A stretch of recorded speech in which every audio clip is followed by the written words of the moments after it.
Thank you so much for joining us here on XY Spark. This is your boy Rolando, and we are so happy that you've decided to become a part of our conversation once again. And believe it or not, this evening we have a special guest with us. He's a great human being. He's someone who has dedicated his life to working with men, to working in the community. And we have invited our guest, Tarray Deavers, to come and talk with us about healthy masculinity. Our topic this evening is healthy masculinity redefined. Tarray, welcome, man. Good to have you. Man, it is my pleasure, Rolando. I'm so glad to be here and to share this time with you.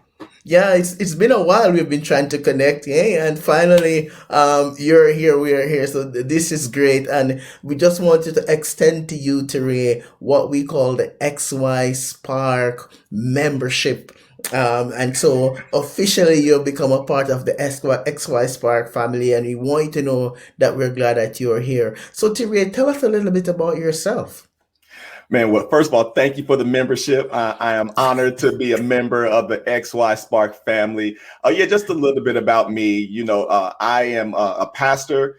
I am a self-published author, an entrepreneur.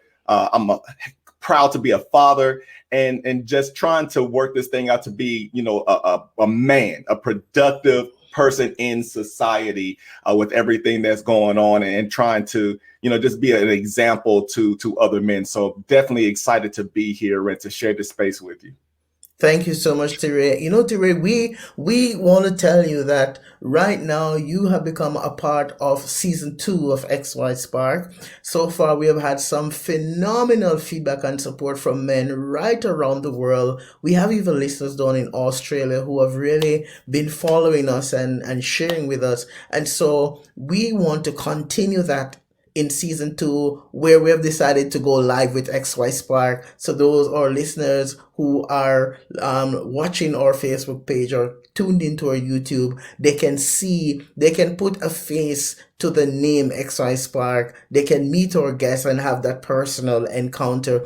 And so we want to jump into it today by talking now a little bit about, you say you're a self-published author, you're a pastor. Our topic is healthy masculinity redefined. Can you tell us, based on your work and your role, what are some of the things that you've seen that has been challenging masculinity in your own work?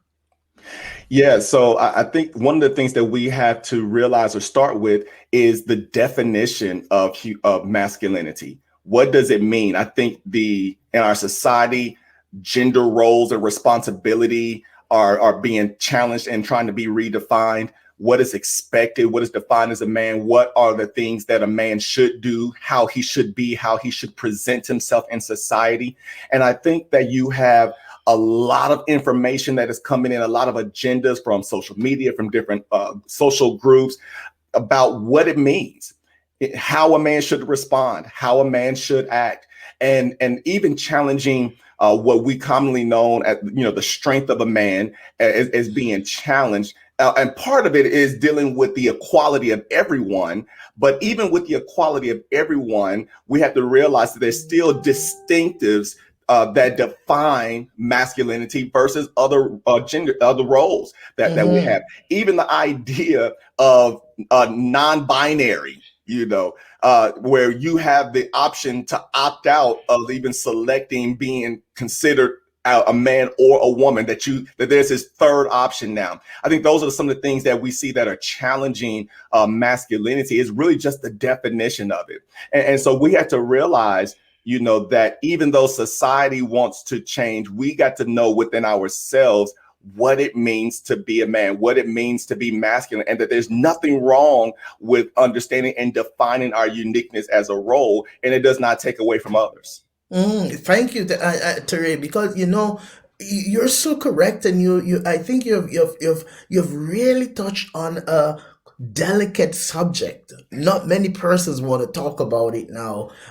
because there is a fear that I see is going right across the world. Even in my own role as a psychotherapist, there always has to be caution and stuff, because there is no There's no such thing as it relates to what you're talking about. It's, it's anything, everything goes. And now we're talking about healthy masculinity redefined, and you opened up a very interesting topic. So tell me, how do we work our way through the maze of that? What do you think is causing some of that to be the way it is going right now?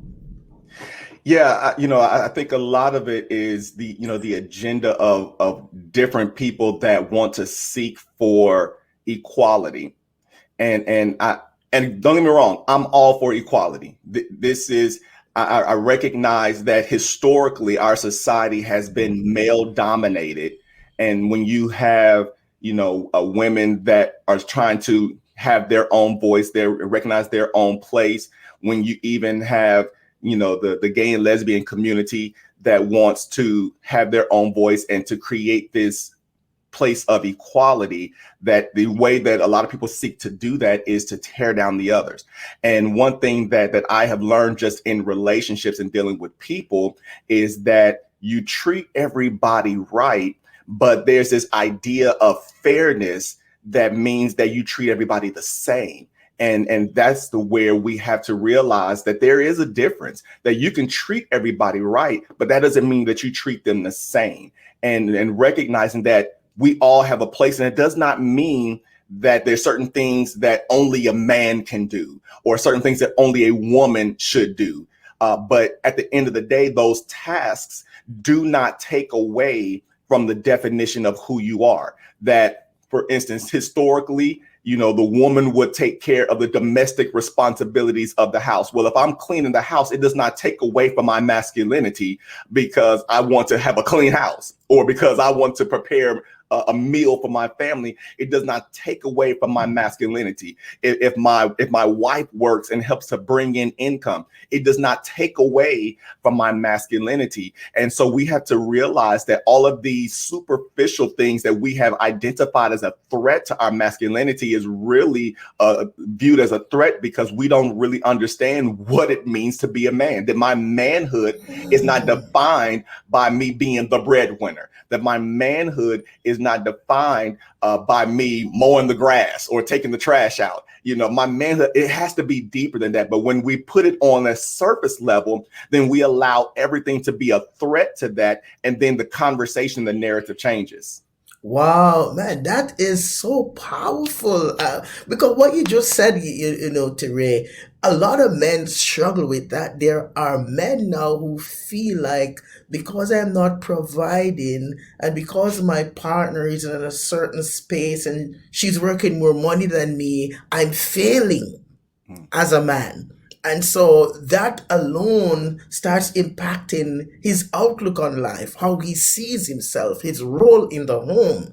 He gets depressed, he shuts down, he starts relating to his family in a very negative way. And now you're saying that these things are not what defines your manhood, your masculinity. And thank you for saying that because that's so powerful. Why would you say that though? And how do you help a man who is struggling with that? Yeah, well, first, I think we have to look at our examples and we have to understand the source of our education. I was taught by a father who was taught by a father, for instance, that you don't even show emotion and that Mm. showing emotion is a weakness. Men don't cry. And to show emotion was a sign of weakness. And realizing that men still have these emotions, we're still dealing with those emotions, but we keep them bottled in. And so our response to situations, to trauma, to stress, to pain, it comes out in other ways. And so when you talk about healthy masculinity, we're dealing with things as men, but in an unhealthy way because we reject a whole part of our identity and our being, which is our emotions, our soul, our mental space, because we refuse to talk, because we refuse to acknowledge. And so we have to recognize where it comes from. And so one of the things that I know that helped me was that I had to realize that my father, for instance, he gave me what he had. And he only was able to give me what he had because of what was given to his father, and what was given to his father, because there was a point in society where men were attacked, and especially men of color were dehumanized. And so we had to find other ways to express and to demonstrate strength, because there is a certain strength to a man. But for instance, dealing with our emotions, dealing with mental issues, we always saw that as a threat to our perceived strength. But one thing that we have to change the narrative to understand that showing emotion, dealing with our mental health is a sign of strength. Because it says that I will not be defined or minimized because of the threats or the insecurities of other people. And so I have to take back the power of what I need to be healthy, what I need to do to be the man that my wife needs, the husband that my wife needs, the father that my son needs, and the man that society needs. And the way to do that is I've got to first be healthy and be who I need to be in order to be and to really demonstrate real strength, where I'm not responding to every situation. I'm not overly sensitive to the point where I feel like I owe everything in every situation some show of strength. Whereas the real strength is that I don't have to respond to everything. I don't have to react to everything. And I don't have to be what the prejudices of other people, the insecurities of other people expect me to be. Wow, based on what you just said, Tarray, I just came up with a beautiful mantra. It's time to take my power back. It's time to take Absolutely. my power back. And those who are listening, or you may be watching live, I want you to say this, man. I'm taking my power back. I'm taking my power back from all these circumstances that I've been feeding into. Today, we're going to shift gears a little bit now because, man, all that you said here, it's so powerful. We could stay in here all day. But I want to talk a little bit now. You say you're a published author. I think you have two books, Yes, sir. self-published book. Tell us a little bit about your work and what the goal was behind those. Absolutely. So the first book that I published back in 2015 is called Reclaiming You. It is really based upon the idea that you made a mistake, you've fallen. I'm a pastor, so even dealing with the idea of sin, but you can recover from that. You can reclaim who you are. That just because you've fallen into sin, just because you've made a mistake, just because you may have fallen on hard times, does not mean that you have to stay there. That there is a resiliency that is built into our DNA, that if we choose, we can bounce back from any situation. We were designed to bounce back, as a matter of fact, from every situation. And so when we understand that, then we can look at our situations differently, because what we have to look at is that even though I failed, it doesn't make me a failure.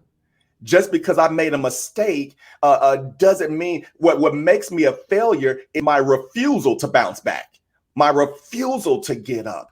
Because regardless of what life shows me, I still have the power to choose. So even with the mantra, I'm taking my power back. That's even over situations, whether they're financial, relational, emotional, social situations. We saw what happened in 2020 with the pandemic and the quarantine. And unfortunately, we saw a lot of people lose their life. We saw people lose their jobs. But the ambivalence of that situation was we also saw businesses succeed. We saw entrepreneurs start thriving. We saw people restoring. Well, what is the difference between those that succeeded in the midst of a quarantine versus those that didn't? I believe it is our resiliency. Some people say, okay, well, there's nothing I can do. I'm just going to ride this thing out. And there's other people say, okay, how do I shift? How do I take this situation and make it positive? How do I, make the necessary adjustments to continue to make progress and not just throw the whole year away or allow 2020 to rob me of this opportunity? And so that's what the first book is about, reclaiming you. There is a you that you are meant to be, and we cannot allow our situations or circumstances to dictate who we're called to be, that we are called to be even beyond what we go through. Man, this is so sweet, man. I'm getting excited to hear it, Steve, because that's so powerful, Trey, man. Because, I like the idea, and this is something that in my own way I mentioned that could it be that there are some pros and not all cons as we've experienced the pandemic? The cons are screaming at us more vigorously than the pros. And we, as by nature, we can easily get swamped by all the cons without saying, hey, wait a minute, could there be a pro? And if there is, I need to find it and access it. So that's great. Thank you, Tarray. Tell us about the second book. Yeah, so the second book is called The Fight of My Life. It is a guide to the young Christian and a refresher to the seasoned Christian. It's really a manual to help us understand what the real fight is. In the church context or in the context of the Christian, it is often stated that the fight is against the enemy or against the devil. And one thing that the book really addresses is right up front that Jesus Christ took care of that fight on Calvary. When he died for our sins, he took care and stripped the devil of his power in 3 days. But his ministry was for 3 years. And so really what he was teaching us was how to live. So what the fight of my life is all about is helping us to reallocate our resources and our attention to what the real enemy is. The real enemy to my success is not external. The real enemy to my success is in me. It's my thought process. It's my perspective. It's my discipline. It's the way that I go through life and my insecurities and dealing with my weaknesses and dealing and being honest about my struggles and my strengths. And so when we understand and take charge of who we are, then we realize that if I'm able to get me together, if I'm able to recognize and focus on me, then it does not matter what you do. It does not matter what may happen to me, because regardless of who you are, we're all going to have good days and bad days. Regardless of your social economic status, regardless of your educational background, life happens to all of us. But there is a hope in Christ that it does not matter what happens, that again, we can succeed, that we are conditioned to win through him. And so when we take responsibility over our decisions, take responsibility over our response, take responsibility over our relationships and how we choose to live out our days, then we win this fight. But when we give responsibility and give the response to other people, when we start blaming other people, well, I would be successful if this happened. I would be successful, but it's for, racism, or I would do this, but, I didn't live in this neighborhood. No, we're robbing ourselves of what really belongs to us. We're robbing ourselves of the responsibility and the strength that we have to be successful, because it does not matter where we've come from, although it does matter where we come from, but it does not determine where we're going. And so that's what the fight of my life is all about. Wow, man. Man, Tarray, you're just on fire there, man. I can listen to you tell us about this. I hope that those who are listening, those who are watching, you are really capturing some nuggets here, because this is what it's all about, guys. Understanding the power that is wrapped up in you, believing in you, regaining and reclaiming and redefining healthy masculinity, and growing to become the best version of yourself, which is my hashtag for this year, Tarray, is best version of me 2021. And it's going to continue like that every year. Best version of me 2022, best version of me now and beyond. But I need us to really become more passionate about recognizing that there is power and strength in you, how you see yourself and what you do and how you do it. So, Tarray, tell me a little bit now about what do you think are some of the barriers why more men are not grasping the importance of this passion that you're sharing? What do you think are some of the barriers? Yeah, so I think one of the biggest barriers are our perspective.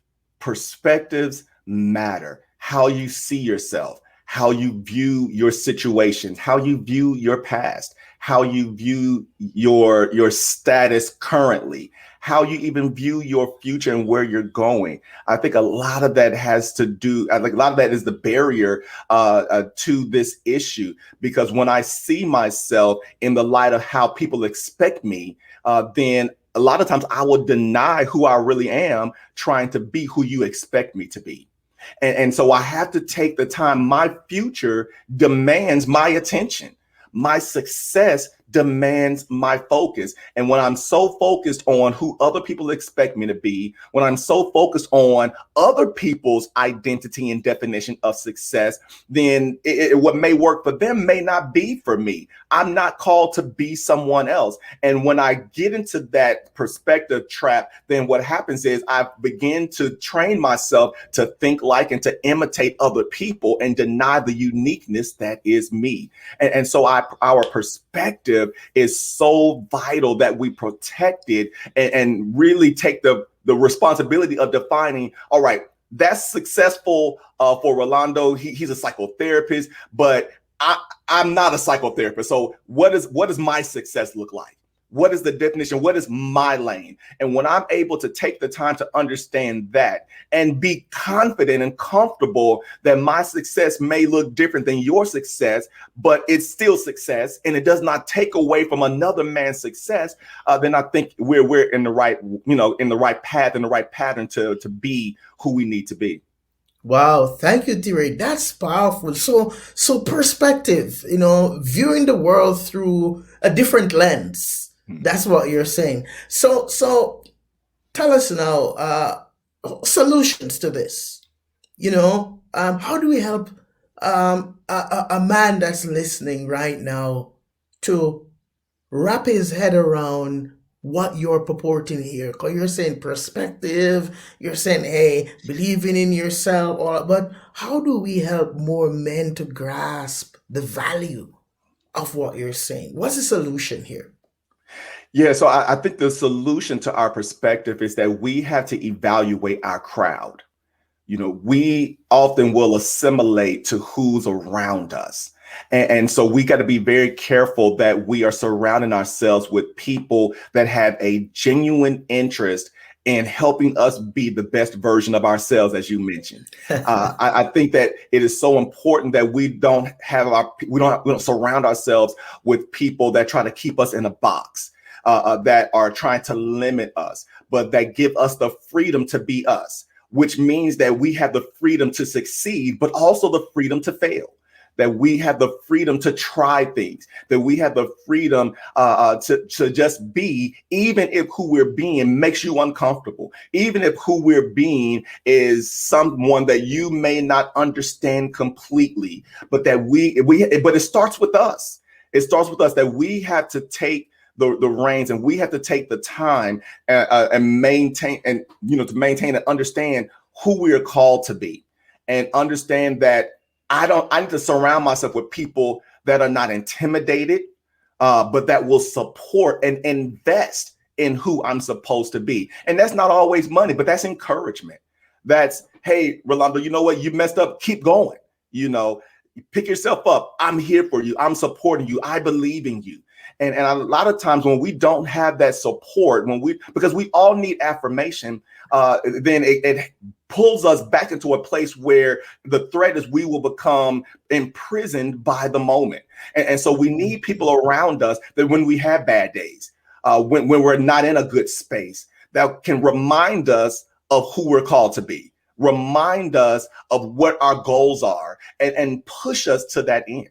Wow. And as you're saying that, one of my favorite quotes just popped up in my mind here as I'm listening to what you're saying, Thierry, because Dr. David McClellan, a researcher out of Harvard, I think he said that the people that we hang out the most, they are known as our influence group, and they have the ability to impact as much as 95% of our failure or success.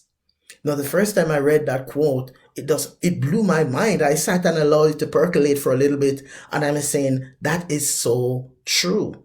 And now here you are saying the people that we surround ourselves with. It's important. And so thank you for saying that, Terry. So, Terry, what if someone wants to connect with you? What if someone wants to sort of, reach out to you? Because you did start a podcast as well. You have a podcast that's going on. Tell us a little bit about that and tell us how people can connect with you and so on.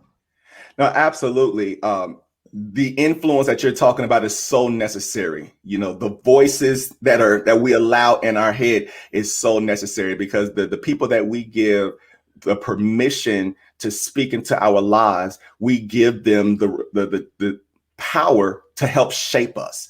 And so that's one of the reasons why I created the podcast. That's one of the reasons why I'm so excited about the XY Spark podcast, because you are helping to shape healthy men. My podcast is called Why Me with Tarray Deaver, because it begins with us. We oftentimes are confronted with that question, why me? And we can look at it negatively. Why did I go through this? Why did this happen? Why did they leave me? Why was I betrayed? Why did I lose the job? But I want us to change even our perspective to that question, from why me being negative to why me being positive. Why do I deserve it? Why am I going after it? Why should it be mine? Why shouldn't I be successful? We have to change our perspective. So the whole idea of the podcast is really a 3-part program that I'm creating, that I live my life by, is by one, defining our identity, defending our identity, and then developing our identity. Because I think that we all have to take the time to define who we are meant to be, and that it is lazy and irresponsible of every one of us if we see a celebrity, an influencer, someone on social media, and then we just try to assume their life. We are robbing ourselves of our value, because our value is in our uniqueness. When you think about anything of value, is valuable because it's rare. Anything where it's common, it does not have as much value. And so the definition of our lives, the uniqueness of who we are, our differences, is what makes us valuable to this world. And so we've got to take the time to define what that is, who we are, where our lane is. And even though there may be a million podcasts, their voice is not going to be the same as your voice. And even though there may be a million inventors and entrepreneurs out there, you still do what you need to do, because there's going to be a different perspective that you have, a different approach, a different way that you're going to say it or go about attacking the thing or serving and providing a product. And we've got to take the time to define that and then defend it, not against other people, but again, in us, because there's so many threats and so many things that come against who we're trying to be, that is so easy to stop.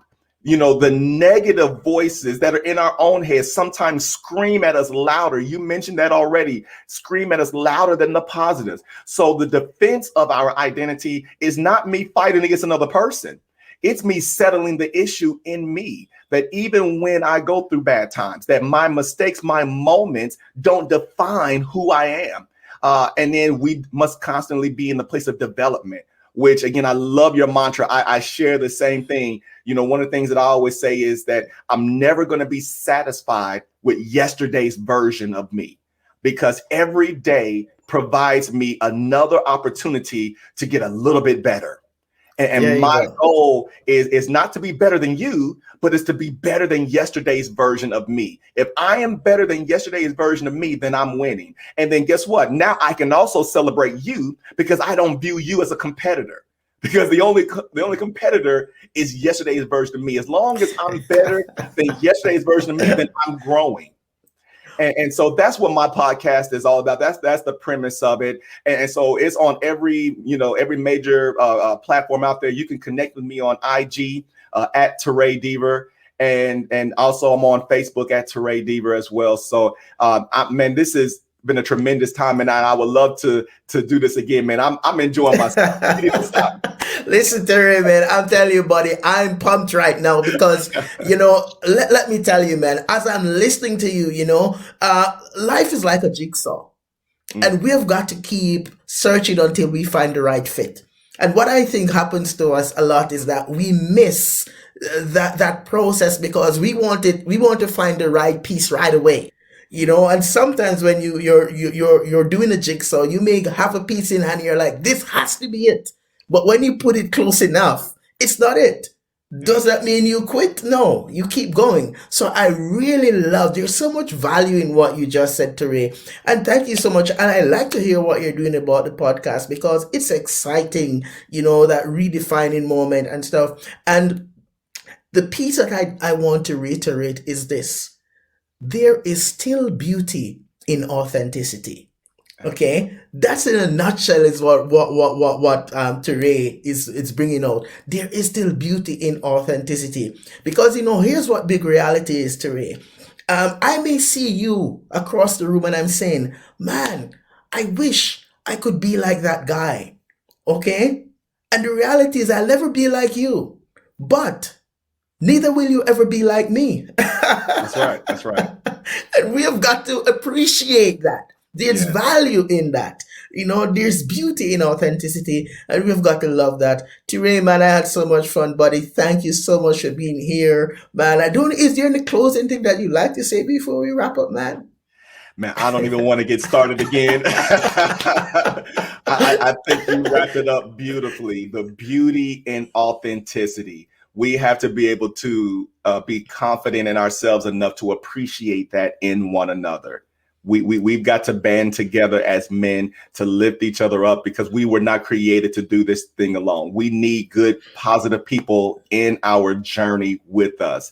And so I think that's so important. I'm so glad to be able to and honored to be able to connect with you. And I just want to keep this thing going, man. Absolutely. Thank you, Tarray. And guys, you go out there today and remember, man, that there is beauty in you. There's power in you. There's hope in you. There's strength in you. And you have got to remember that when you get into that space, and I'm reiterating what Tarray says, the competition is not with anybody else but yourself. So you need to take a step back and ask yourself, what's that all about so that you can grow? Thank you for being here with us on XY Spark. This is your boy, Rolando. We look forward to you joining us again for another one of our live broadcasts as we have more powerful people who are going to be coming to join us like Tarray. Tarray, you walk good, take care, and we'll talk to you again real soon. Please join Rolando next time on XY Spark as he engages us in practical discussions that promotes healthy masculinity and challenge men to live extraordinary lives. At XY Spark, we believe there's a spark in you.